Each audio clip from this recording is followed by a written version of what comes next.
you see here is a xenophobia attack. There's a gunshot here. I got a proof. This is a gunshot by Park Street. This is a gunshot here, and I don't know who shot me. Citizen, there was fight, and the bullet came through on me. There's a bullet here. Okay. This one here is a nerf. 2015, second xenophobia. We can't be victim every time this xenophobia attack, and we have our rights. There's a paper here. I'm coming by Home Affairs. Sir, you told me that you got on the bus. Yes, you went to bus. Home Affairs. Just explain to us what happened. What is happened to Home Affairs? The police, they take us to follow the queue to inside Home Affairs, one by one. They guard us very well. Safety. We enter inside Home Affairs. The Home Affairs come to collect our papers. The one who got the ID, this site. The one who got the Section 22 is a payment. Is this one? I'm using Section 22 of Refugee Act 1998 in South Africa. They vote me to be here in South Africa. Refugee, he must be here. I'm not immigrant. You can see in my voice, I already scream. I'm not front of the camera every time. I'm not immigrant. I'm a refugee. As a refugee, sorry, who can take the baby? Take the baby.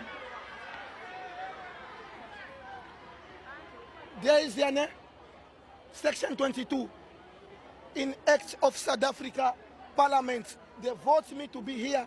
1998. A refugee he must recognize in South Africa.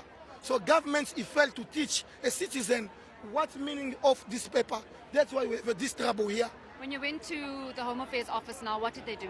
They take people, they got the ID, this line, they got the Aslam, this ID, this side. We go inside the Home Affairs, they check, they collect all our paper, they print it. You can go to right now to Home Affairs, you can find again my paper, they print it, and I was happy to find the new paper. But they take that back, that paper, the new one. And the Home Affairs, they write their code here, which is already verified. If they take me again to Home Affairs, they can arrive there, they're going to tell them, we already verified, they got my photocopy for this one. For the benefit of the viewers back at home, you had a baby on your shoulders that I have in my arms right now. You left with the baby to go on the bus, and you came back to give the baby back to the mother, to look for the mother. Yes.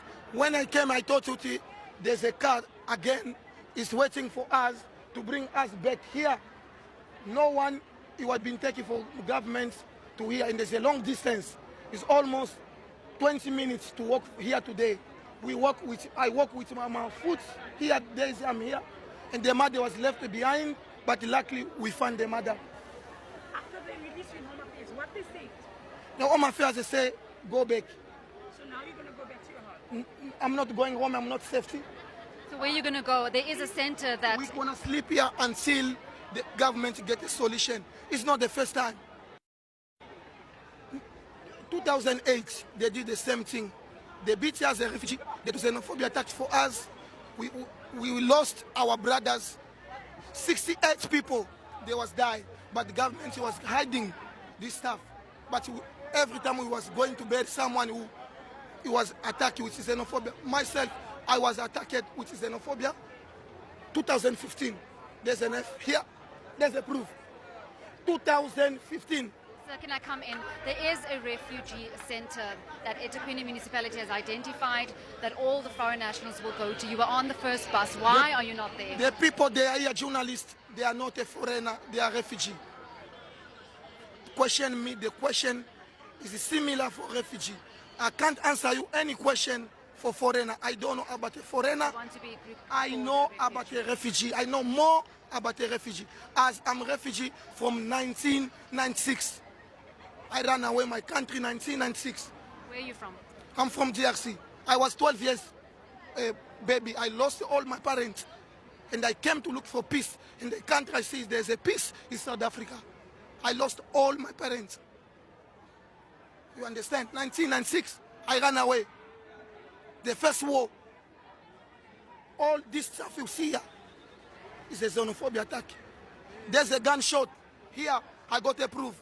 This is a gunshot by Park Street. This is a gunshot here, and I don't know who shot me.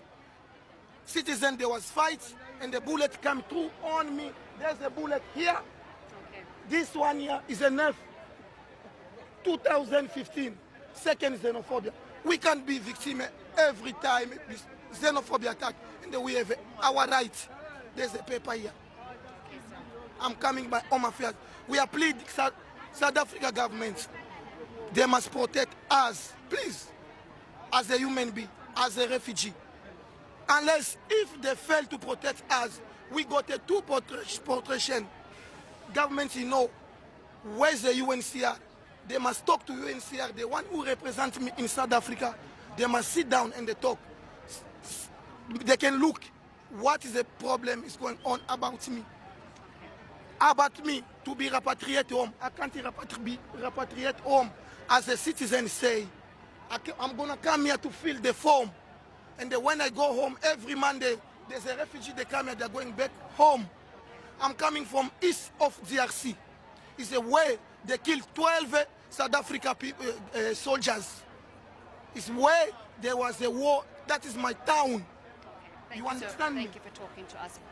Tembekile, I think I'm going to leave it there. He's visibly emotional. He says that he comes from the east of the Democratic Republic of Congo, which we know is a war-torn country, saying that he's been here since the age of 12 years old. He's lost everything. He was one of the first people that went onto the bus. He had a baby on his shoulders. He grabbed the baby because the baby didn't know where the mother was. And he only returned to find the mother. While we were doing this live crossing, the mother actually approached me and took the child. Visibly emotional, saying that all they want is peace and protection, saying that he is a refugee. He doesn't want to be called a foreign national. He's a refugee in South Africa. It's back to you in studio. Jade Paul's live for us in the Durban inner city, where the buses behind Jade continue to ferry foreign nationals from the Diaconia Centre in the heart of the city, taking them to a Home Affairs facility where their status in the country is going to be checked once again. Those who are in the country legally will then be allowed to go back to under what the mayor of eThekwini said, Cyril Xaba, that is basically reintegration into their communities. But if they are in the country illegally, they will then be taken through the court system and ultimately deported.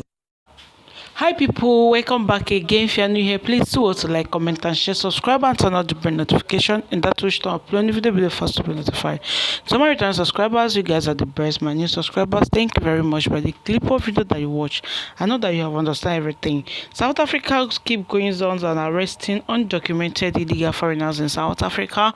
Many of them are there doing so much illegal jobs there. A lot of them are doing a lot of things that is not placed, a lot of things that they cannot do in their own country. That is what they are doing there, and South Africa keep going around to arrest them and brought them to justice. All the undocumented foreigners there are being arrested. So many of them are there crying out, trying to resolve the issue, whereas South Africa said that they don't need illegal foreigners in South Africa.